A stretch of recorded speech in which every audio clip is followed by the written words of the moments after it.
won't give you more than you can handle. They say it like a greeting card, like a pat on the shoulder when your world is smelling like smoke. But what do you do when the floor doesn't just creak, it vanishes? I used to think ready was a requirement for called.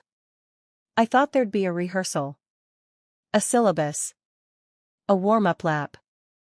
But God doesn't always invite you to the water. Sometimes, He drops you in the middle of the Atlantic during a gale and says, swim. Tonight, I want to talk to the person who is currently gasping for air. The one looking at a situation, a diagnosis, a loss, a responsibility they never asked for, and screaming into the silence, God, how do I get through this? Because I've been there.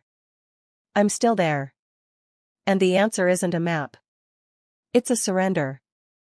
Let's go back to the before. My life was a series of neatly labeled boxes. I had my 5-year plan. I had my morning routine. I had my faith tucked away in a Sunday-sized compartment. I felt prepared for life because I had stayed within the lines. I think that's our first mistake. We mistake comfort for readiness. We think because we are stable, we are prepared. I remember the morning it happened. It wasn't a thunderclap. It was a phone call at 3 a.m. The kind of ringing that doesn't just wake you up, it alters your DNA. In 10 seconds, the me I knew was gone.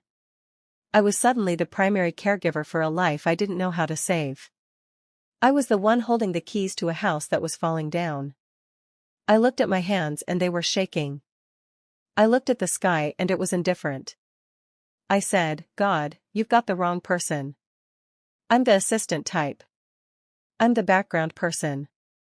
I didn't study for this. I haven't prayed enough for this. I am not ready. And the silence that followed? That was the most terrifying part. The messy middle isn't a single event. It's a marathon run in the dark on an incline you didn't train for. When the adrenaline of the initial crisis wears off, that's when the real conflict begins. It's the 3-month mark. The 6-month mark. It's when the thinking of you cards stop coming in the mail, but the weight of the situation is heavier than it was on day one. I remember sitting in my car in the grocery store parking lot. Just sitting. I couldn't go in because I couldn't decide between 2 brands of cereal. That's what unready looks like, it's a total system failure. Your brain is so saturated with survival that the simplest tasks feel like climbing Everest. I started to resent God. Let's be honest about that.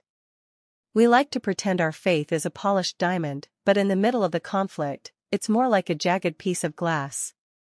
I'd look at the sky and say, is this a joke to you? Do you enjoy watching me fray at the edges? I felt like a bridge designed for foot traffic that was suddenly being forced to carry 18-wheelers. I could hear the bolts popping. I could feel the concrete cracking. And then comes the silence. The silence of God in a crisis is a specific kind of torture. You're shouting for a blueprint, and He's giving you nothing. Or so it seems. I realized later that He wasn't silent, He was working. You don't talk much when you're performing open-heart surgery. You're focused. You're precise. You're cutting away what's dead so the heart can actually beat again. In the conflict, I tried to use my old tools. I tried to hustle my way out of grief. I tried to logic my way out of a broken heart. I tried to organize my way out of a disaster. But you can't use a map of the desert to navigate the ocean. God was stripping my hands of every tool I had built for myself, until I was standing there with nothing but my own breath and a desperate, help. That help is the most honest prayer a human can utter. It's the sound of the ego finally dying. The turning point didn't come when the situation changed. The situation was still a mess. The debt was still there. The grief was still heavy. The turning point came when I stopped asking, how do I get out, and started asking, who are you in this with me? I remember sitting on the kitchen floor, surrounded by papers I didn't understand and a heart I couldn't quiet. And I realized, God doesn't put us in situations we are ready for, He puts us in situations that make us ready for what's coming next. He isn't a cruel coach throwing a non-swimmer into the deep end to watch them drown. He's the one in the water, holding your chin up, whispering, "Stop kicking against me. Just float." Triumph doesn't sound like a trumpet blast. For me, it sounded like a long, slow exhale. I remember the first morning I woke up and the weight didn't hit me in the chest the second I opened my eyes. It was still there, the situation hadn't vanished, but it was different. It was as if my soul had grown a set of shoulders broad enough to carry it. I realized that God hadn't been ignoring my prayers for the situation to change, He had been answering my unspoken prayer for me to change. I wasn't the assistant anymore. I wasn't the background person who was afraid of her own shadow. Somewhere between the tears and the sleepless nights, a new version of Violet had been forged in the fire. There's a specific kind of strength that only comes from being broken. It's like a bone that heals, it's often strongest at the point of the fracture. I found myself speaking with an authority I never had. I found myself looking at other people's pain not with pity, but with a recognition that said, "I know the way through the woods. Follow me." That's the secret of the triumph, it's never just for you.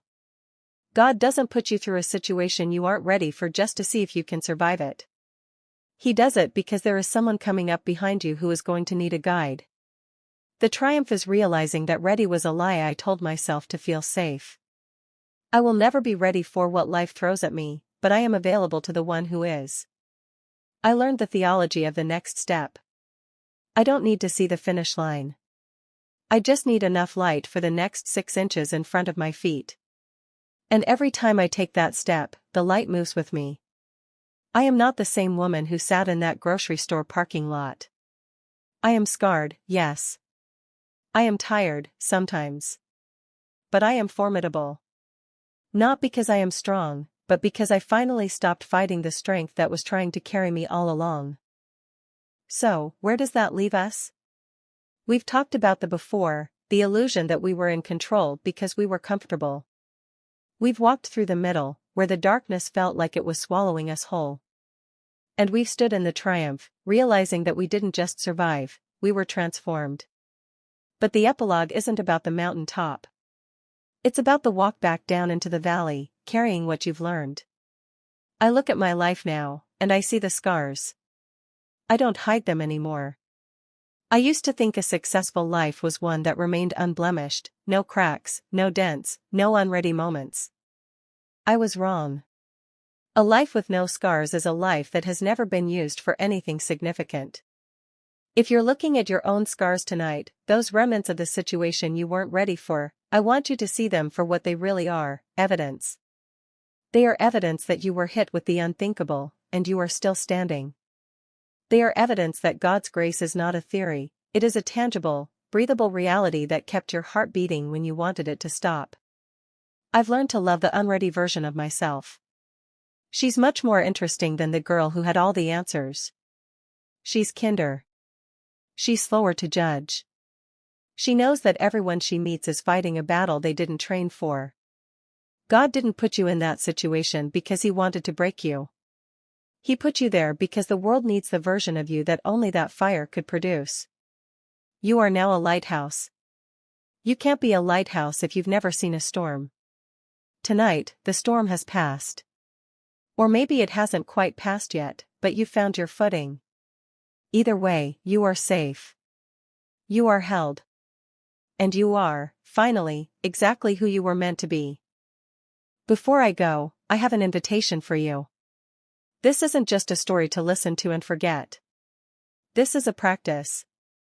If you are in the thick of it right now, if you are still in that "God, how do I get through this" phase, I want you to do something physical to ground yourself. Place your hand over your heart. Feel that rhythm? That's not just biology.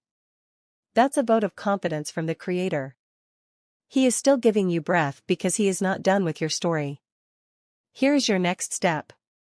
Claim your mantra, in the comments, or in a journal, or just whispered into the air. I want you to say, "I am not ready, but I am here." There is immense power in showing up when you feel inadequate. Share the light. Think of one person, just one, who is currently drowning in a situation they weren't ready for. Send them this. Don't say, "I told you so." Just say, I heard this and thought of you. You aren't alone. Rest. If you've been fighting for so long that your bones ache, let this be your permission to stop fighting for an hour. Go to sleep knowing that the one who watches over you never tires. I'm Violet. I'm still learning, I'm still growing, and most days, I'm still not ready. But I've learned that ready is overrated. Trust is where the magic happens. Thank you for walking this hour with me. I'll be waiting for you in the next one. Peace be with you.